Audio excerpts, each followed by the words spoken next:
Hey everyone, welcome back to Corporate Decoder, the place where we crack open financial reports and find the hidden stories within them.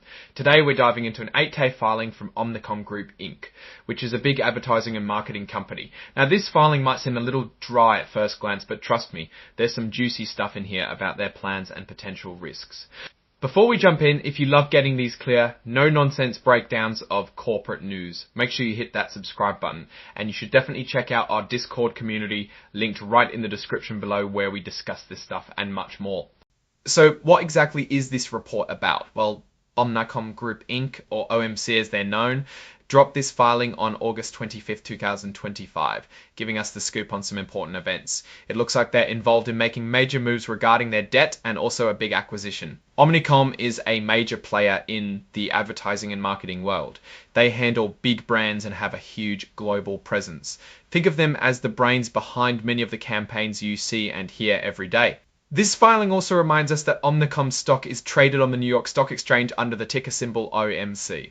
They also have several types of senior notes listed, which are basically different kinds of company debt that they owe to investors. The core of this report is about something called exchange offers and consent solicitations. Now, that sounds complicated, but let's break it down. Omnicom is essentially trying to swap out some older debt, specifically notes that were originally issued by the Interpublic Group of Companies Inc., or IPG, for new debt that Omnicom will issue. They're also asking the people who hold this IPG debt to agree to change the rules for those old notes. Imagine you lent money to a friend and then your friend's company buys that friend's company. Now, the new company wants to offer you a slightly different deal on that loan, maybe with different interest rates or a different repayment schedule.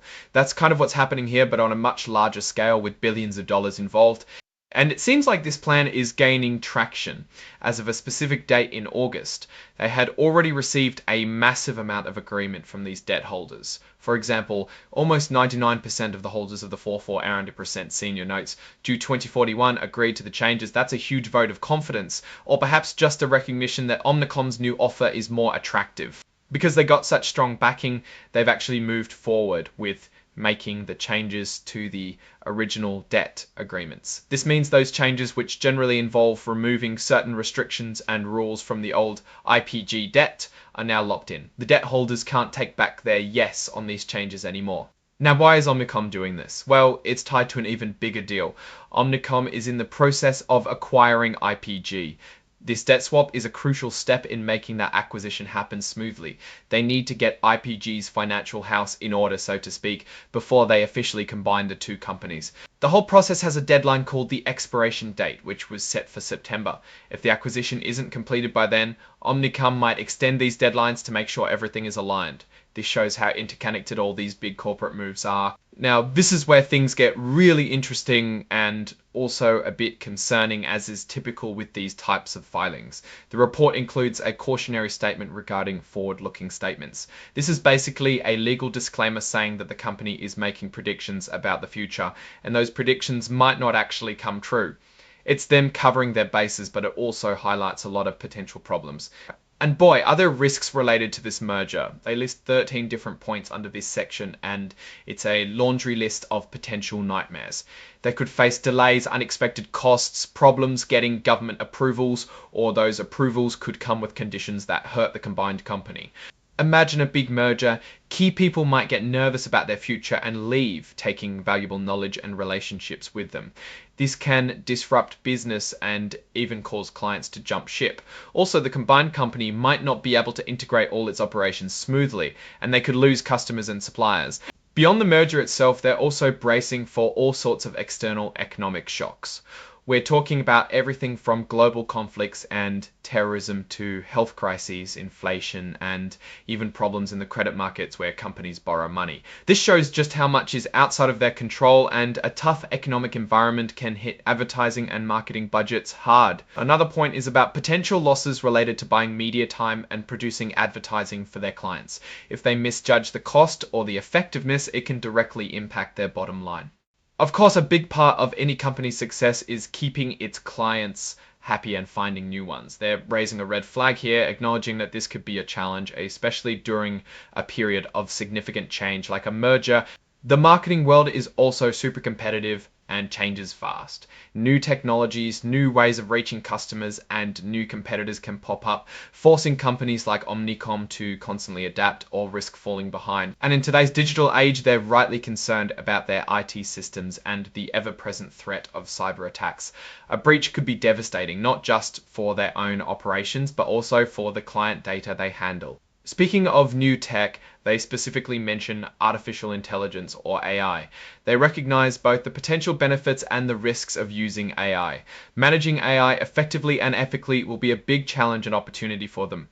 Finally, they acknowledge that the success of the debt exchange and consent process itself is a risk. If it doesn't go as planned, it could mess up the whole merger.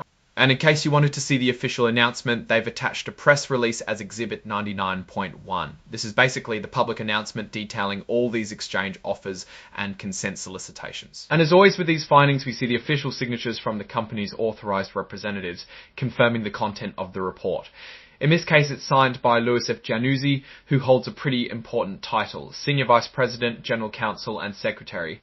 So what's my take on all of this? Omnicom is clearly making a bold move by acquiring IPG, and they're meticulously clearing the decks financially to make it happen. The overwhelming support for the debt changes suggests they're managing this complex transaction well from a debt perspective. However, the sheer volume and breadth of the risks they've listed in their forward-looking statements are substantial. They're not just worried about the usual economic downturns, they're also acutely aware of the immense challenges and uncertainties that come with integrating two massive companies like Omnicom and IPG.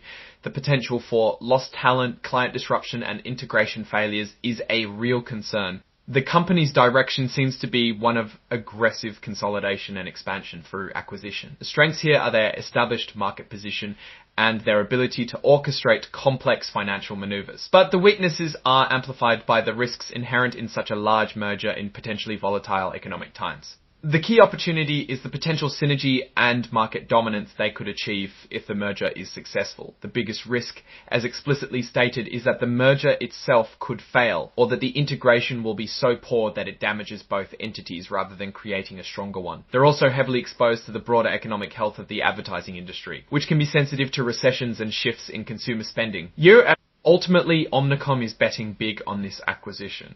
If they can navigate the integration hurdles and the economic headwinds, they could emerge as an even more formidable force, but the path forward is clearly laid out with many potential pitfalls. It's a high-stakes game they're playing.